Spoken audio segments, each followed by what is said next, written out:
Hello friends, welcome to our YouTube channel study pre questions. Friends, इस video में हम लोग नागपुरी कवि परिचय में धनीराम बख्शी के बारे में पढ़ेंगे और ये क्लास जो है जेपीएससी मेंस के लिए लिया जा रहा है। हालांकि इनके बारे में जो है और भी एग्ज़ाम में, किसी भी एग्ज़ाम में इनके बारे में जानना ज़रूरी है। इनसे एक आध प्रश्न पूछ दिया जाता है कवि परिचय से किसी भी एग्ज़ाम में। तो जो लोग धनीराम बख्शी के बारे में जानना चाहते हैं वो भी इस क्लास को देख सकते हैं। तो नागपुरी मेंस में ये जो टॉपिक है कवि परिचय, उससे बहुत सारा प्रश्न पूछा गया है अभी तक। कभी एक प्रश्न तो कभी 3-4 प्रश्न तक पूछा गया है। इसलिए पहले इसी टॉपिक को कवर करेंगे और जिसमें कि आज धनीराम बख्शी के बारे में पढ़ेंगे। तो वीडियो को शुरू करने से पहले आपको बता दें कि कवि परिचय में 2 तरह से प्रश्न पूछे जाएंगे। पहला तो ये कि पूछेगा कि धनीराम बख्शी के बारे में लिखूँ, उनका जीवन परिचय लिखने के लिए कहेगा। तो उसमें उनका जन्म कहाँ हुआ, वो साहित्य में क्या क्या काम किए, उनका कौन कौन प्रमुख रचना है, इसके बारे में लिखिएगा और कोई एक रचना के बारे में थोड़ा सा बता दीजिएगा। और दूसरा प्रश्न क्या पूछेगा? दूसरा प्रश्न आपको पूछेगा कि धनीराम बख्शी कर एगो गीत के लिखूं, यानी कि उसका गीत के बारे में लिखना होगा। तो एक गीत का 2 लाइन 4 लाइन लिख लीजिएगा और उसको डिटेल में बतलाइएगा, उसका आशय बतलाइएगा, जो कि नागपुरी में ही आपको लिखना है। तो इस तरह से 2 तरह से प्रश्न पूछे जाएंगे और बहुत सारा कवि परिचय है। धीरे धीरे हम लोग सबको कवर करेंगे। तो आज हम लोग पढ़ेंगे धनीराम बख्शी। तो धनीराम बख्शी के नागपुरी कर भारतेंदु कहल जाएला। थोड़ा सा हिंदी में भी बता देंगे, अभी शुरू क्लास है, हो सकता है बहुत को नागपुरी में दिक्कत होगा। तो धनीराम बख्शी को जो है नागपुरी का भारतेंदु कहा जाता है। इस तरह से भी प्रश्न पूछा जाता है ऑब्जेक्टिव में भी। इनका जन्म 14 जनवरी 1896 के चाईबासा में होए रहे और मृत्यु 20 मई 1966 के होलक। तो इनका जन्म जो है 14 जनवरी 1896 को चाईबासा में हुआ था और मृत्यु जो है कब हुआ था? 20 मई 1966 को इनका मृत्यु हुआ था। उसके बाद है कि धनीराम आपनो गीत लिख लें, छपवा लें, दूसरों से लिखवा लें और उके छाप लें। तो धनीराम बख्शी जी थे, वो अपने भी गीत लिखें और उसको छपवाएं, दूसरों से भी लिखवाएं और उसको भी छपवाएं। तो धीरे धीरे जो है आप नागपुरी लिखना स्टार्ट कीजिएगा तो धीरे धीरे आपको आइडिया हो जाएगा कि किस तरह से लिखना है। अगर आपको हिंदी में भी याद रहेगा तो आप धीरे धीरे प्रैक्टिस कीजिएगा तो धीरे धीरे आप जो है उसको नागपुरी में लिख लीजिएगा। उसके लिए क्या करना है, कोई सा मानक बुक लेके, बनकेवरा हो या कोई भी, या वीरेंद्र कुमार महतो जी का बुक है, उसमें भी कोई भी टॉपिक लेके, कोई पर्व त्यौहार वाला टॉपिक लेके बार बार लिखिएगा, या ये सबको भी बार बार लिखिएगा तो आपको जो है नागपुरी धीरे धीरे लिखने का आइडिया हो जाएगा। नागपुरी पद और गद्यों साहित्य के घर घर पहुँचाए में नागपुरी साहित्य कर विकास में धनीराम का योगदान सोनाकर अक्षर से लिखे योग्य है। आगे क्या लिखा गया है? आगे लिखा गया है कि नागपुरी पद और गद्यों साहित्य के घर घर पहुँचाए में, नागपुरी पद और गद्य दोनों साहित्य को घर घर पहुँचाने में, इसके अलावा नागपुरी साहित्य का विकास में धनीराम बख्शी का योगदान सोनाकर अक्षर से लिखे योग्य है। यानी कि नागपुरी साहित्य का विकास में धनीराम बख्शी का जो योगदान है, य को ज लिखा जाता है नागपुरी में, ये सब ध्यान दीजिएगा, धीरे धीरे आदत हो जाएगा। सोना का अक्षर से लिखने योग्य है, सोना का अक्षर से लिखने योग्य है इनका जो योगदान है। धनीराम के नागपुरी साहित्य से कैसन प्रेम रहे, इके यह बात से बुझे चाही कि ऊ चाईबासा में किताब छापे के लिए हितैषी प्रेस खोल रहे हैं। तो धनीराम जी को नागपुरी साहित्य से कैसा प्रेम था, इसको इसी बात से बुझे यानी कि समझना चाहिए कि वो चाईबासा में जो है किताब छापने के लिए हितैषी प्रेस खोले थे। तो हितैषी प्रेस चाईबासा में कौन खोले थे, इस तरह से ऑब्जेक्टिव प्रश्न में भी पहले पूछा गया है एग्जाम में। उनका लिखल संकलन और संपादन करल पुस्तक कर संख्या ढेर है। उनके द्वारा लिखा गया, संकलित किया गया और संपादित किया गया जो है पुस्तकों का संख्या ढेर है, बहुत ज़्यादा है। सिर्फ उनका लिखल गीते का संख्या 250 से बगरा है। सिर्फ उनका लिखा हुआ गीत का ही संख्या जो है 250 से बगरा है, यानी कि ज़्यादा है। उसके बाद इतना सा लिख लीजिएगा उनका जीवन के बारे में। फिर उनका प्रमुख रचना के बारे में लिखना है। नागपुरिया संगीत सुमन माला 2 भाग में। फिर हो जाएगा करम महात्मय उनका रचना है। जितिया कहानी है। फिर फोगली बुढ़िया कर कहानी, श्री कृष्ण चरित, ये इनका रचना है। इसके अलावा प्राइमर नागपुरिया पहल पोथी, ये भी इनका रचना है। तो ये सारा प्रमुख रचना इनका है धनीराम बख्शी जी का। कौन कौन सा है? नागपुरिया संगीत सुमन माला जो कि 2 भाग में है, करम महात्मय, जितिया कहानी, फोगली बुढ़िया कर कहानी, श्री कृष्ण चरित और प्राइमर नागपुरिया पहल पोथी, ये इनका प्रमुख रचना है। इकर अलावा कई ठो पत्र पत्रिका में उनका ढेरे रचना मन छप है। इसके अलावा कितना जो है पत्र पत्रिका में इनका जो है ढेरों सारा रचना छपा है। देसी झूमर, देसी नागपुरिया झूमर, फिर झूमर 8 भाग में, नागपुरिया करम संगीत 4 भाग में, फगुआ गीत 4 भाग में, नागपुरिया डमकच गीत, नारद मोहलीला गद आदि साहित्य जो है करीब 24 ठो पुस्तक कर उस संकलन संपादन और प्रकाशन कर रहे हैं। तो इस तरह से वो जो है लगभग 24 पुस्तक का संकलन संपादन और प्रकाशन किए थे धनीराम बख्शी जी। तो इतना उनके रचना के बारे में लिखना है। उसके बाद कोई भी एक गीत आपको उनका लिखना है, कोई भी रचना को लिखना है और उसके बारे में थोड़ा सा बतलाना है।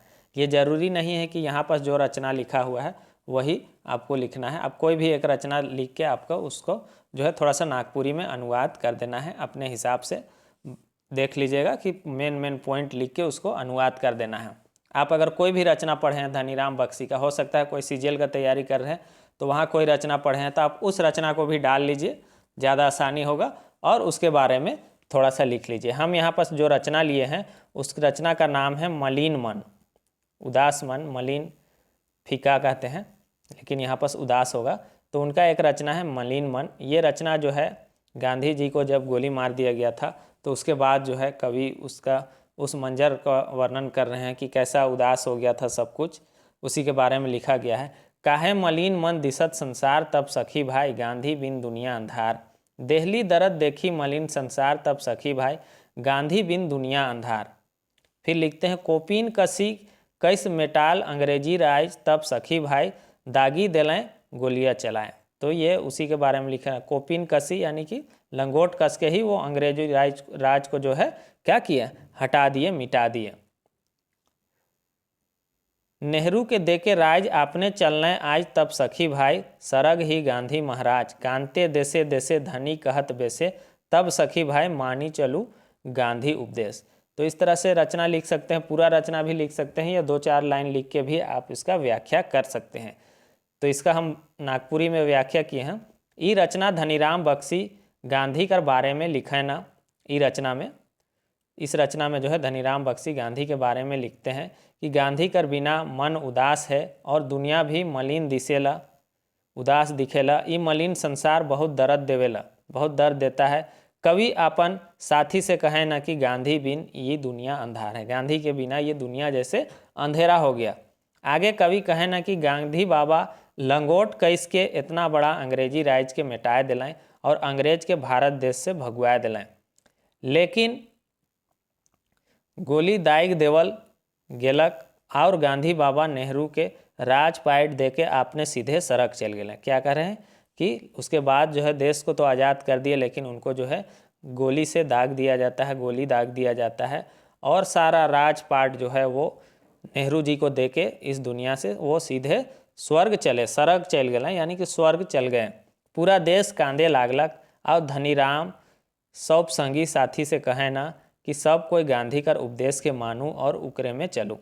तो ऐसा वक्त आ गया कि उनको गोली लग गया तो पूरा दुनिया जैसे अंधेरा हो गया, उदास हो गया, मलिन हो गया, और ऐसे समय में जो है पूरा देश जो है रोने लगता है। और धनीराम अपने साथियों से, संगी साथियों से कहते हैं कि अब हम लोग को जो है गांधी का उपदेश को ही मान के चलना है और उसी में ही चलना है, गांधी का उपदेश में ही, गांधी जी का उपदेश में ही हम लोग को चलना है।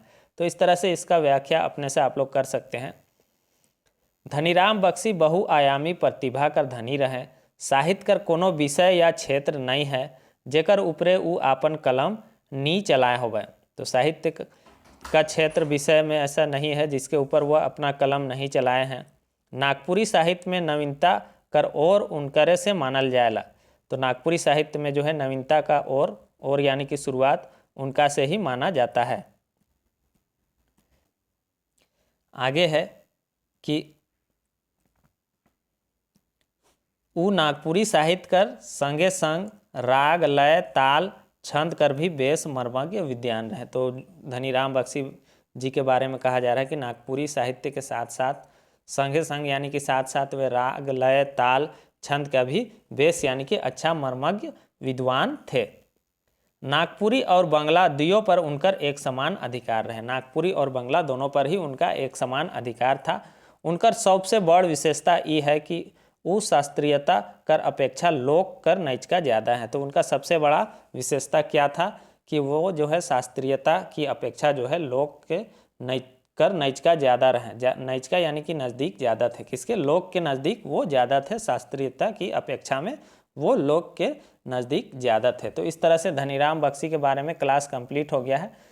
नोट्स जो है तैयार कर लिया गया है। जिन लोग को अगर नोट्स चाहिए, अभी तक कहीं से नोट्स नहीं मिला है और ये नोट्स अगर उनको अच्छा लग रहा है, क्लास कुछ कुछ दिया जाएगा यूट्यूब पर ही, तो नोट्स अगर अच्छा लग रहा है तो मेरा व्हाट्सअप नंबर है 8409006632 8409006632।